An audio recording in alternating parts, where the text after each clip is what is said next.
All right, let's get right into it. Today, we're breaking down a financial perspective that sees two massive storm clouds gathering on the horizon for anyone saving for retirement. We're going to look at what they are and then dig into one proposed strategy for navigating through them. So, this is really the core question. What do you do if your retirement savings are staring down not one, but two huge threats at the very same time? How do you even begin to prepare for that? Let's start by breaking down that first potential wave. So, the first threat we're talking about is this idea that the stock market is, to put it mildly, strongly overvalued. And this isn't just some gut feeling, it's based on a really classic, time-tested way of measuring the market.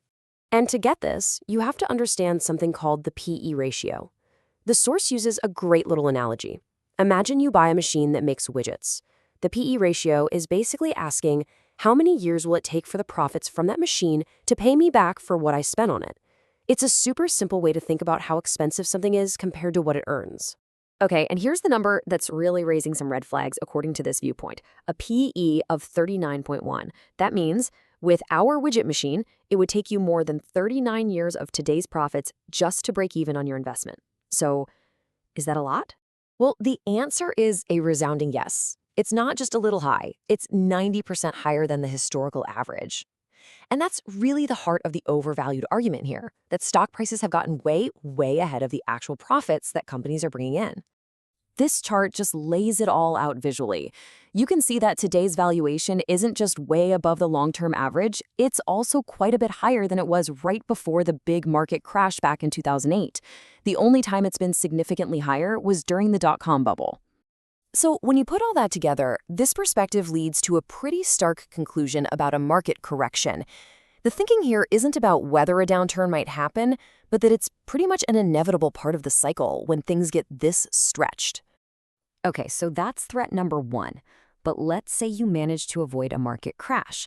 Well, the source argues there's another giant wave coming right behind it, a potential tax tsunami. And this is all driven by some truly mind-boggling numbers. First up, we've got the national debt. We're talking about $38 trillion. A number that big puts a huge amount of pressure on the government's finances and, well, its need to bring in more money. And here's what that looks like every single year. The government brings in about $5 trillion in taxes, but it spends $7 trillion.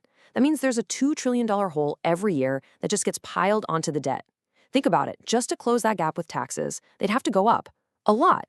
But the real elephant in the room, according to this viewpoint, is this number, $105 trillion in what are called unfunded liabilities.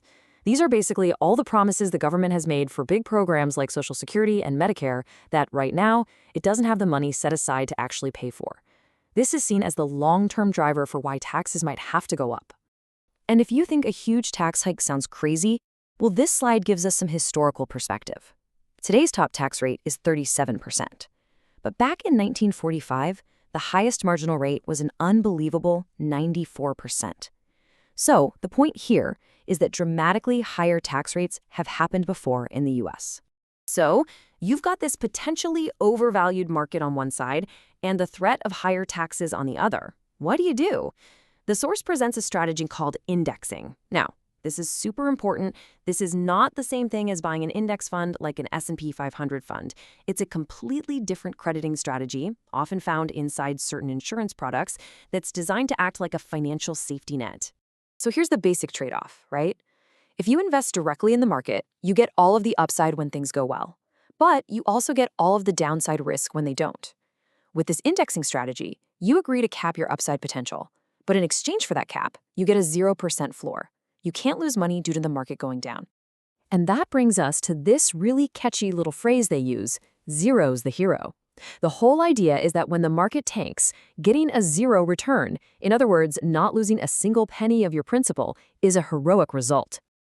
Okay, that sounds pretty good in theory, but how does it actually work? Let's look at some numbers for a good year in the market versus a bad year. All right, here's a great year. The market jumps 24%. If you're invested directly, you get that whole 24%, which is fantastic. Now, in one common version of indexing, there's something called a spread. Let's say it's 6%. They just take that off the top, so your return is 18%. You give up a piece of that upside. But here's the other side of that deal. Let's say the next year, the market drops 14%. The direct investor, well, they lose 14% of their money. But the indexing investor, they get zero. That 0% floor kicks in, and their principal is completely protected. And here's what's really crucial to understand about how this works. It has an annual reset. Any gains you get are locked in at the end of the year. That means you never have to give those gains back in a bad year. You always start the new year from that higher point. You never go backwards. Now, this whole indexing strategy is typically found inside a specific type of financial vehicle, which lets it become part of a much bigger idea: tax diversification. This is the part of the strategy that aims to protect you from that second wave we talked about, the tax tsunami. The source material breaks it down like this. All of your money basically lives in one of three tax buckets. You've got the tax-deferred bucket, where you pay taxes later, like a 401k. The taxable bucket, where you pay as you go, and the tax-free bucket, where you take the money out and never pay taxes on it again. And here's the problem, as they see it. For most people, their financial life is totally lopsided. Almost all of their retirement savings are piled into that first bucket, the 401ks and traditional IRAs. That's really just a big pile of money that's waiting to get taxed at whatever the rates are in the future. So the whole point of tax diversification is to start filling up that tax-free bucket to create some balance. So, as we wrap up, this viewpoint really leaves us with a critical question to ask ourselves. Forget preparing for just one storm. What happens to your financial future if the market goes down and taxes go up? Is your portfolio ready for both?